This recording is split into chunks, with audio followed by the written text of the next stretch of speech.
¿Cómo vencer la preocupación? En realidad el título es el que sigue, pero como era demasiado largo, entonces tuvimos que ponerle para que salga ahí en los canales, en YouTube o en iCiudad TV. La iglesia tiene un canal que se llama iCiudad TV. Espero que esté viendo a todas las 24 horas, usted puede estar ahí y puede escuchar las prédicas, etcétera, etcétera. iCiudad TV. El título que yo le había puesto, que quedó en subtítulo, es: si un problema tiene solución, ¿para qué preocuparse? Y si no tiene solución, ¿para qué preocuparse? Y voy a hablar acerca de la preocupación. La preocupación es un pecado del corazón. Es un pecado del espíritu. Dice Primera de Samuel, capítulo 9, verso 3. Cierto día, los burros de Cis. ¿Quién era Cis? El papá de Saúl. ¿Quién era Saúl? El primer rey de Israel. Cierto día los burros de Cis se perdieron. Y él le dijo a Saúl, al hijo: ve a buscar los burros. Así que Saúl tomó a su siervo y anduvo por la zona montañosa de Efraín, por la tierra de Salisa y por toda la tierra de Benjamín, pero no pudieron encontrar los burros por ninguna parte. Cuando los burros de este hombre llamado Cis se perdieron, se organizó una búsqueda intensiva en casi todo el país. Imagínate eso. Eso implica muchos recursos económicos. Eso implica muchos recursos humanos. Muchos días para buscar los burros de este hombre, pues el ganado y la hacienda de este hombre era lo más importante que tenía. Su corazón estaba apegado a su hacienda, a su campo y a su ganado. Pero mientras Saúl buscaba los animales de su padre, le sale al encuentro el profeta Samuel para ungirlo rey. Dice Primera de Samuel, capítulo 10, verso 1. Samuel tomó un frasco de aceite y lo derramó sobre la cabeza de Saúl. Entonces el Espíritu de Dios vino poderosamente sobre Saúl y comenzó a profetizar. Pero cuando Saúl terminó de profetizar, ¿qué hizo? En lugar de seguir y de perseguir y de buscar, de reiniciar la búsqueda de los burros, se fue al lugar de la adoración. Advierte este hecho. En el mismo momento en que Saúl se encuentra con Dios, cambian sus prioridades. Postergó el perseguir burros por buscar a Dios. No reinicia nuevamente la búsqueda de los burros. A eso había ido. Pero una vez que él se encuentra con Dios y inicia una relación profunda con Dios, sus prioridades cambiaron. Ya su mayor preocupación no era la hacienda, no era el ganado, sino Dios. La Biblia no insinúa de que Saúl haya sido un descuidado con su trabajo. Lo que sí dice es que las prioridades cambiaron y que ahora Dios comenzó a ocupar un lugar muy diferente en la vida de Saúl. Ahora Saúl ponía a Dios en primer lugar y en segundo lugar los burros, el ganado, la hacienda, su capital. En el momento en que Saúl tuvo una experiencia profunda con Dios, se apagaron las preocupaciones por las cosas temporales de esta vida. Ya ahora, insisto, su mayor preocupación no eran los burros, sino Dios.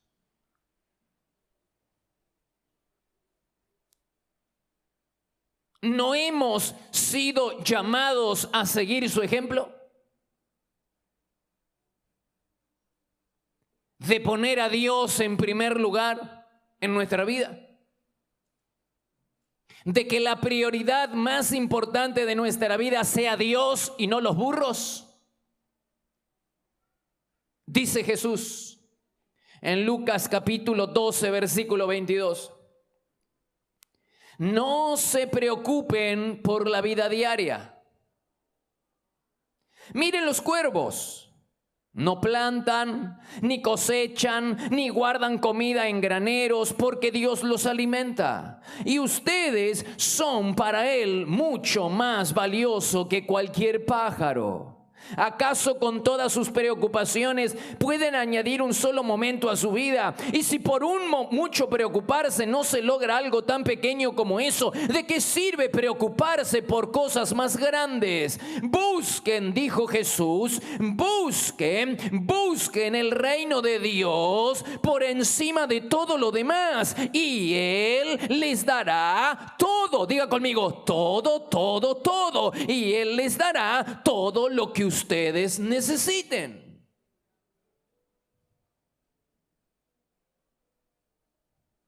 ¿Qué es lo que Jesús nos está enseñando? ¿Acaso Él nos enseña de que nos echemos en la cama, crucemos los brazos detrás de la nuca, miremos al cielo y esperemos pacientemente haciendo nada? De ninguna manera. Jesús jamás nos habló y nos dijo que nos volviéramos unos vagos. Jesús dijo que hagamos todo lo que está a nuestro alcance y dejemos el resto a Dios. Él dijo, hay una sola cosa por la que vale la pena preocuparse. En Lucas capítulo 10 verso 42 dice, hay una sola cosa por la que vale la pena preocuparse. ¿A qué se refería? A la relación con Dios, a lo que estaba haciendo María. María estaba a los pies de Jesús escuchando, entablando una relación con Dios, y esa debería ser nuestra mayor preocupación. Excepto por esto, Jesús prohibió la ansiedad y la preocupación. No se preocupen, dice el texto, por la vida diaria. La preocupación es un pecado del corazón, porque implica desconfianza en la provisión de Dios y en el cuidado de Dios. Por eso las preocupaciones terminan deshonrando a Dios. Por la desconfianza, por la incredulidad de que Dios no va a poder sostenernos, de que Dios no va a poder con nuestras necesidades. Pastor, entonces, ¿cómo se hace para romper con el poder de la preocupación? Mira al cielo. Así de sencillo. La visión de las cosas celestiales apagan la sed por las cosas terrenales. El valor de las cosas económicas y de las cosas terrenales decae cuando, número uno, descubrimos la gran herencia que tenemos en el cielo. Y número dos, se nos recuerda lo efímera que es la vida. Se nos recuerda que en esta vida vamos a estar solo un ratito. ¿Ratito más o ratito menos? ¿Qué son 70, 80 o 90 años en la eternidad? Un punto en medio de esa pantalla. Necesitamos que se nos recuerde que la vida se vuela. Necesitamos que se nos recuerde que necesitamos hacer tesoros en los cielos y no aquí en la tierra. La vida es demasiado corta, demasiado efímera. Somos demasiado frágiles. Solo los que han tenido una visión de la gloria no temen la muerte. Simeón, aquel hombre que había visto al Salvador, no quería vivir un solo día más después de haberlo visto.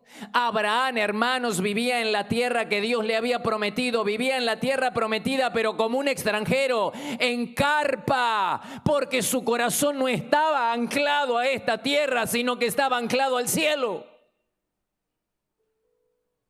Dice Hebreos capítulo 11, verso 8.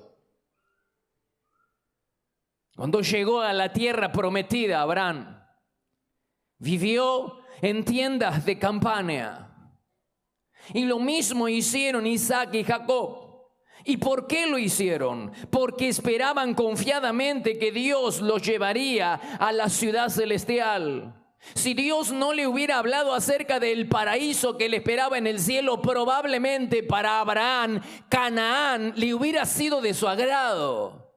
Pero después que Dios le habló acerca de las cosas que le esperaban en el cielo, para Abraham la tierra prometida le parecía un desierto, hermanos. Porque su corazón estaba anclado allá en el cielo. Por eso Pablo dijo en Filipenses capítulo 3, verso 20, nuestra patria está en el cielo. Y el escritor a los hebreos fue más enfático. Hebreos capítulo 13, verso 14, el hogar nuestro no está en este mundo perecedero, sino en el cielo.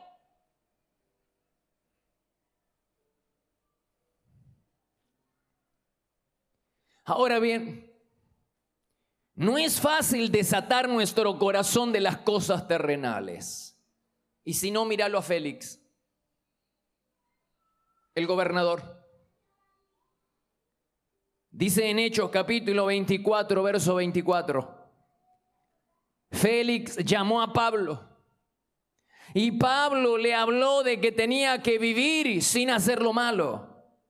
Y le dijo que algún día todos íbamos a ser juzgados por Dios. Entonces Félix, cuando Pablo, claro, le habla acerca del juicio y de que vamos a ser juzgados, entonces Félix se asustó mucho, se llenó de temor, dice la otra versión. Félix llamaba mucho a Pablo para hablar con él, pero más bien quería ver si Pablo le daría algún dinero para dejarlo en libertad, soborno, coima. Félix conversaba frecuentemente con el apóstol Pablo acerca de valores eternos, valores espirituales. Imagínalo. El gran apóstol Pablo discipulando a Félix, 2 largos años siendo discipulado este hombre por el gran apóstol Pablo, y ni aún así el corazón lleno de avaricia se apagó. Este hombre codiciaba ilegítimamente lo que tenía Pablo. ¿Qué podía haber tenido el apóstol Pablo si vivía al día y de fe? Si tuvo que hacer traer una capa de lejos porque no tenía un abrigo. Sin embargo, el corazón lleno de avaricia de este hombre codiciaba y no lo dejaba poner en libertad a ver si este hombre lo sobornaba. El gobernador temblaba de miedo ante la posibilidad de irse al infierno, y aunque su conciencia luchaba con el temor del juicio divino, su corazón seguía tras las huellas del soborno, hermanos, pero el tiro le salió por la culata. La esperanza de dinero hizo negarle a Pablo la libertad, porque la bendita esperanza del cielo que el apóstol tenía lo llevó a rechazar la compra de su libertad con el soborno. Este hombre que estaba preso en realidad estaba en libertad. Su corazón estaba anclado al cielo y no necesitaba sobornar a nadie, porque su corazón, la esperanza de su vida, no estaba en la tierra, la esperanza de su vida estaba en el cielo. Pero el otro era tan avaro que aunque luchaba contra la posibilidad de irse al juicio, sabía que se iba a ir al infierno, pero aún así, aunque su conciencia le reprendía y le decía ten cuidado porque te vas a ir al infierno, su corazón lleno de avaricia codiciaba ilegítimamente lo que podía obtener el apóstol Pablo. Así es la avaricia. Lo tenía todo, hermanos. El gobernador tenía todo lo que un hombre pudiera desear en esta tierra, y el apóstol Pablo no tenía nada, pero aún así este hombre codicia. La avaricia te lleva a eso, a desear más y más, pero no para gastarlo en las cosas del Señor, sino para gastarlo en los deleites personales. Por el solo hecho de tener más. y de tener poder. Así es la avaricia.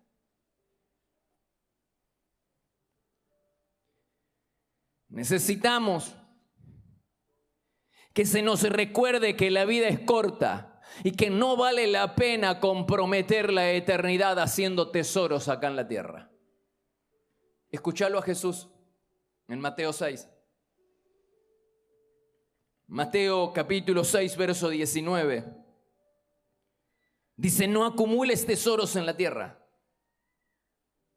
Acumula tesoros en el cielo, donde las cosas no pierden valor y donde no hay polilla, ni orín, ni ladrón que puedan corromper, oxidar o robar. Pues donde esté tu tesoro, allí también estará tu corazón. Por eso en el Antiguo Testamento Dios instituyó la fiesta de los tabernáculos, de las enramadas. El pueblo de Israel debía vivir en una habitación temporal, en una casa temporaria durante 7 días. Tenían que levantar una carpita, tenían que levantar una choza y el techo de esa choza tenía que ser de paja, de ramas cortadas. Y todos debajo de ese techo, mamá, papá, los niños, aún los de pecho. Salir de la comodidad de las casas para ir a ese lugar temporario y mirar a través de ese techo de paja las estrellas del cielo en la noche mientras estaban recostados. Podían ver el cielo, pues allá estaba la esperanza. La fiesta de los tabernáculos es para que ellos recordaran que allá está la patria, que acá no está la patria, sino que somos ciudadanos del cielo. Y además veían marchitarse las hojas de las ramas que tenían como techo. Día a día se iban marchitando más para que ellos entendieran la fragilidad que es la vida. Tenían el deber de estar 7 días debajo de esas ramas cuyas hojas se iban marchitando día a día para que recordaran lo temporario, lo efímera que es nuestra vida aquí en la tierra. Dice Santiago capítulo 4 verso 14. Porque ¿qué es la vida sino efímera neblina, que en la mañana aparece y al poco rato se desvanece? Dice Job capítulo 14 verso 1, qué frágil es el ser humano, qué breve es la vida. Brotamos como una flor y después nos marchitamos, desaparecemos como una sombra pasajera. Primera de Pedro 1:24 dice, los seres humanos son como la hierba, su belleza es como la flor del campo. La hierba se seca y la flor se marchita. Y mira lo que dijo el rey Ezequías en Isaías 38:12. Se me voló la vida como una tienda de pastor en medio de la tormenta. Se me voló la vida. Así que cuando aquellos israelitas y aún los niños ya desde bien pequeñito tenían que saber que la morada está allá, que hay una esperanza eterna en los cielos, al ver las estrellas sabían que allá estaba su esperanza, y al ver las hojas marchitarse tenían que entender que no hay que hacer tesoros acá en la tierra por lo frágil que es nuestra vida, por lo temporario, lo efímera que es nuestra vida acá en la tierra. No tenemos que hacer, no tenemos que comprometer la eternidad haciendo tesoros acá en la tierra. Pero parece que se nos olvida eso, ¿no? Y parece que vamos a vivir para siempre acá. David también tenía muy presente su paso efímero por esta vida. Una vez establecido en su reinado, él dijo, Salmo 39:12, Señor, solo soy un habitante temporal de este mundo. Somos viajeros de paso, ciudadanos de otro mundo. Todos nuestros antepasados espirituales consideraron a este mundo como una tierra extraña. Observa lo que la Biblia habla acerca de Noé, de Enoc, de Abel, de Abraham. Hebreos capítulo 11, verso 13.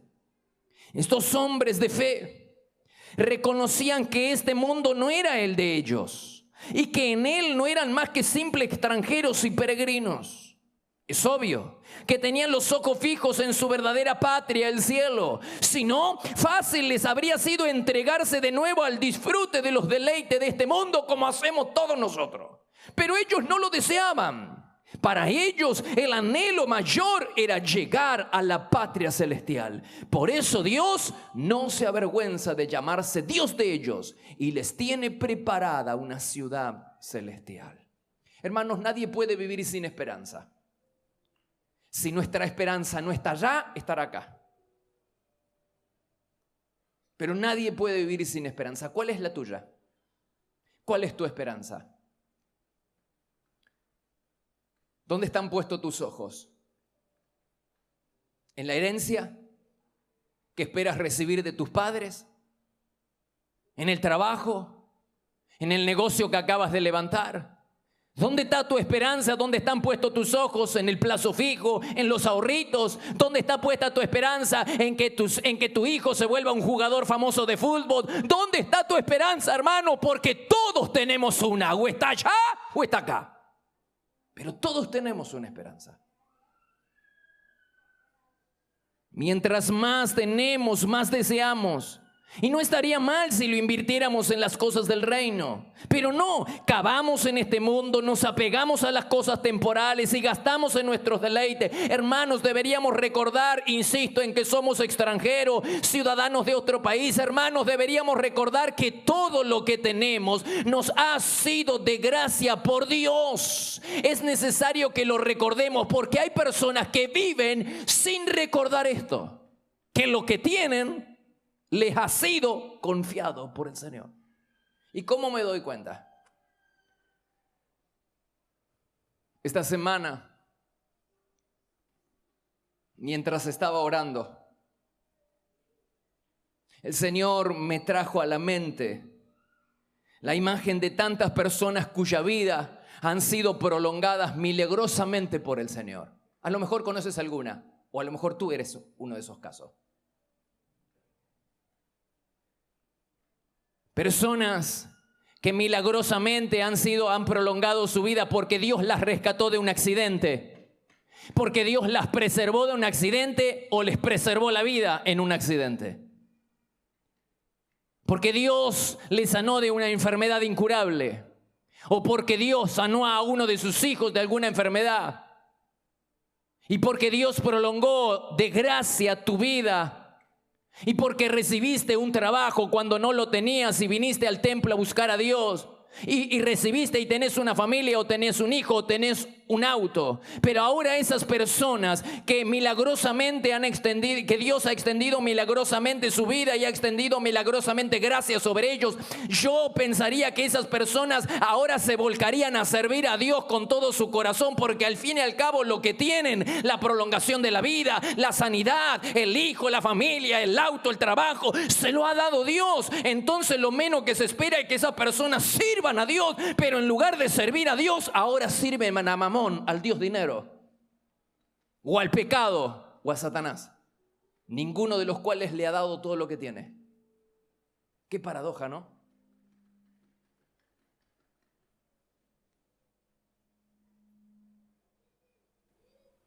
Qué tristeza debe sentir el Señor. Personas a quienes el Señor les salvó del cáncer y que usted esperaría verlos todos los domingos, esperaría verlos servir en la semana al Señor.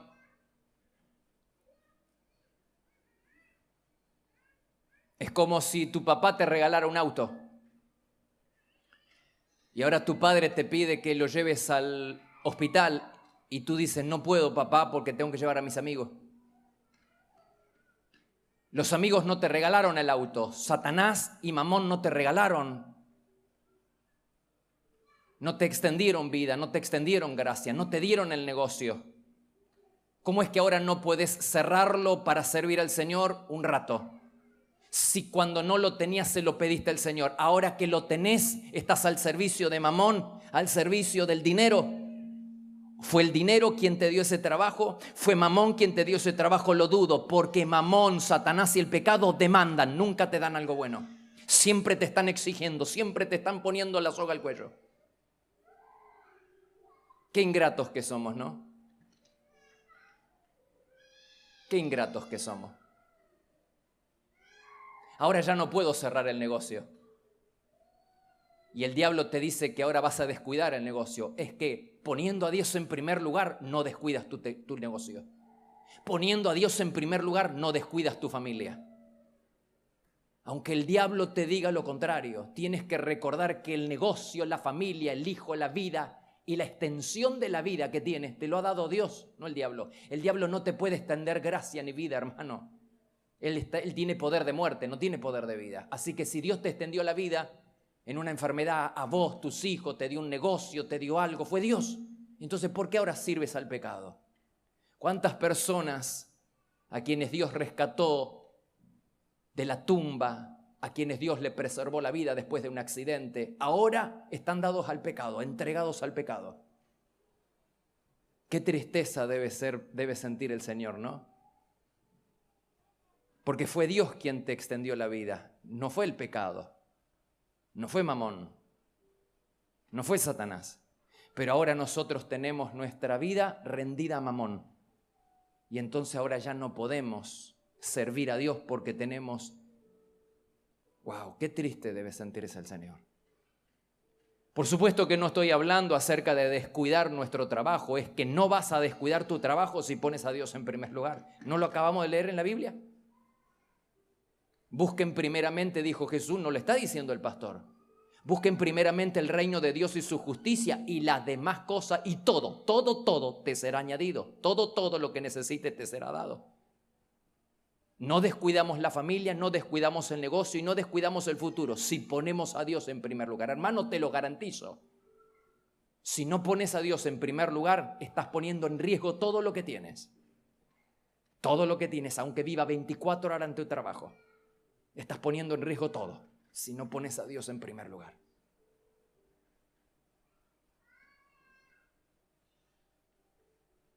A mí me da mucha tristeza. Imagínate lo que debe ser el Señor, ¿no? Esas personas vienen a las 6 y vienen a orar al templo para que Dios les dé un trabajo. Y cuando les da el trabajo, si te he visto no me acuerdo.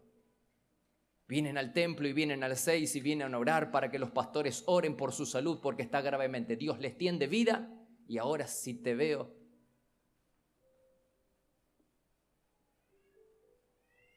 Qué tristeza. Qué propensos somos a olvidar estas verdades. Quedamos rápidamente enredados en las comodidades de la vida y nuestros corazones se van tras las cosas que este mundo nos ofrece y nos olvidamos de Dios. Nos olvidamos de Dios. Cavamos en este mundo, nos apegamos a las cosas temporales, gastamos en nuestro deleite. Insisto, deberíamos recordar que somos ciudadanos de otro mundo y deberíamos recordar nuestro paso efímero por esta vida y no deberíamos comprometer la eternidad haciendo tesoros acá en la tierra. Por eso, en 2 Corintios capítulo 4, verso 18, dice, no mirando nosotros las cosas que se ven, sino las que no se ven, pues las cosas que se ven son temporales, pero las que no se ven son eternas. Y no hablo de no tener riqueza, porque el problema no está en la riqueza, el problema está en el corazón. Muchos personajes en la Biblia tuvieron muchas riquezas y Dios no los amonestó por eso. No es el problema las riquezas. El problema es tu corazón y el mío, si están puestos en las riquezas o están puestas en Dios. En cuanto el Señor vea que mi corazón está puesta en las riquezas, sea un auto o sean $1.000 millones, el Señor dice, dame para acá. Porque está compitiendo por nuestro corazón. Esa riqueza empieza a competir con Dios por nuestro corazón. El propósito de las enramadas, de la fiesta de los tabernáculos, era extirpar lo mundano del corazón de los israelitas. El propósito de vivir en chozas, el propósito de que los niños y los adultos vivieran debajo de ese techo lleno de ramas, de hojas que se iban marchitando de día en día, era extirpar lo mundano del corazón. El Señor nos espera todavía en la carpa, hermanos, para circuncidar nuestro corazón, para aplastar, para matar el orgullo, para sacrificar la ambición, para aplastar la hipocresía. El Señor todavía está esperándonos a nosotros en la carpa para circuncidar, para extirpar lo mundano de nuestro corazón. Si de verdad creyéramos la promesa de que Jesús está preparándonos un lugar eterno junto a Él en el cielo, tomaríamos todos los deseos mundanos y carnales que nos esclavizan y haríamos una hoguera con ellos. Dice Primera de Juan capítulo 3 verso 3, y todo el que tenga esta esperanza puesta en Él, en Dios, se purifica a sí mismo, así como Cristo es puro. Yo he descubierto que si seguimos los deseos de la Satanás y los deseos de la carne solo porque todavía no hemos conocido un amo mejor. ¿Saben por qué nunca intentó el pueblo de Israel escaparse de Egipto? Porque no conocían algo mejor que el faraón. Pero cuando le llegó la noticia a través de Moisés de que había una esperanza diferente, una posibilidad de libertad, había una tierra prometida para ellos, rápidamente cortaron, rompieron con el yugo y marcharon sin importar que la rabia del ejército del faraón los persiguiera sin tregua. Había una esperanza diferente. Si no tenemos una esperanza, hermanos, si no tenemos una esperanza de una vida mejor, somos unos desgraciados, arrastrados por el diablo de un charco de vicio a otro de inmundicia. Por eso mi sugerencia, amigo y hermano, es cambia de dueño. Deja de trabajar para Satanás.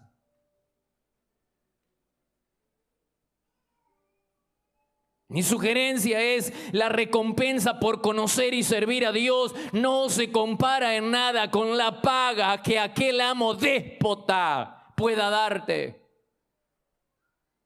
Si realmente estamos sirviendo a los deseos de la carne y a los deseos de Satanás, es solo porque todavía no hemos conocido de veras a un amo diferente, a un amo mejor. Venimos a la iglesia, leemos la Biblia, participamos en eventos, pero Dios todavía no es el dueño de nuestra vida. No es el Señor de nuestra vida. Porque si lo fuera, abandonaríamos rápidamente Egipto. Pondríamos en una hoguera todos nuestros deseos carnales que nos esclavizan. Abandonaríamos el pecado, pues tenemos una esperanza en Cristo muy diferente. La paga por servir a Cristo es muy diferente a la paga y la recompensa que el diablo les da. Este amo déspota que se llama diablo les da a aquellos que están esclavizados a él. El Señor dijo, no se preocupen por las cosas de esta vida, por la vida diaria. No se preocupen, busquen el reino de Dios por encima de todo lo demás y Él les dará todo lo que necesitan. ¿Cuánto creen a esta palabra? Busquen primeramente el reino de Dios y el Señor les dará todo lo que Él necesitan. Ponte de pie, por favor. Cierra tus ojos. ¿Seguirás persiguiendo burros o postergarás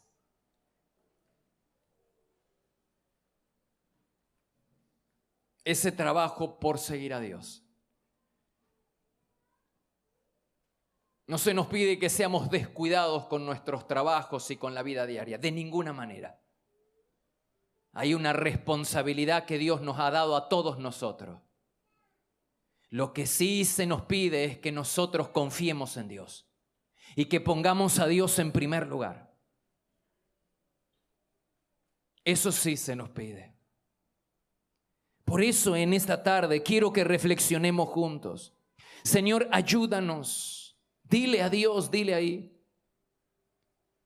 Ayúdanos, Señor, a reconocer nuestra herencia, la gran herencia que tenemos en el cielo. Ayúdanos a desatar los nudos que atan nuestro corazón con las cosas terrenales, Señor. Ayúdanos, está enmarañado. Hay un nudo y otro nudo que ata nuestro corazón a las cosas temporales. Ayúdanos, Señor, a ver cómo los israelitas a través de esas ramas y hojas que se marchitan, de que nuestra patria celestial no está acá abajo, sino que está allá en el cielo. Ayúdanos, Señor, a que cada cosa que nos dé te sirva para el engrandecimiento de tu nombre y para la extensión de tu reino. Ayúdanos, Señor, a que el dinero sea nuestro siervo. Con el dinero voy a servir a Dios, no voy a servir al dinero. Y que recordemos las bendiciones que Dios nos ha dado. Yo quiero hacerte esta pregunta. Hay personas que vinieron a consagrar su auto. Mi pregunta es, si Dios te pide el auto un día. Un día. A veces uno piensa los kilómetros que le vamos a hacer y entonces el Dios que te regaló el auto ahora no está a su servicio. Y el Dios que te devolvió la vida y te sanó de la enfermedad o sanó a tu hijo o te sacó de la adicción, ahora no podemos retribuirle a Dios porque estamos al servicio de Mamón. Y si Dios te dice, cierra tu negocio un día, ¿lo harías? El Dios que te dio el negocio ahora te dice, dame un día, ¿lo harías? Señor amado, en el nombre de Jesús, en esta noche, que nuestros corazones sean perforados por tu palabra, Señor. Y que abandonemos la práctica del pecado de preocuparnos por la vida diaria. Que abandonemos, Señor, o posterguemos la misión de perseguir burros para buscar a Dios como hizo Saúl. Señor, que nuestro corazón se suelte de la avaricia, de la avaricia que tenía preso el corazón de Félix, que aunque estaba en libertad y era gobernador, su corazón iba tras las huellas del soborno. En cambio, Pablo, había una bendita esperanza en Pablo, que lo llevó a rechazar la compra de su libertad con el soborno. Así que nuestro corazón esté anclado al cielo y que reconozcamos que todo lo que tenemos vino de Dios. Dios nos dio todo eso, así que a Dios vuelve en nuestro servicio. Oh, mi amado Señor, ayúdanos, Señor, a que nuestro corazón se despegue de las cosas terrenales. Y si nos das mucho o poco, que todo sea para el engrandecimiento de tu nombre y para la gloria tuya. Si nos das el privilegio de administrar más a unos que a otros, pues bienvenido sea, pero que ese capital, que ese dinero, que eso no va a cautivar mi corazón no va a ser de Mamón, mi corazón va a seguir siendo de Dios. Aunque tenga mucho, mi corazón va a seguir siendo de Dios. El problema es tu corazón, hermano, no tu riqueza. Dios no pide que no tengas nada, que vivas como un vago y un pordiosero. No, Señor. Dios no tiene problema con las riquezas. El problema es cuando las riquezas nos tienen a nosotros.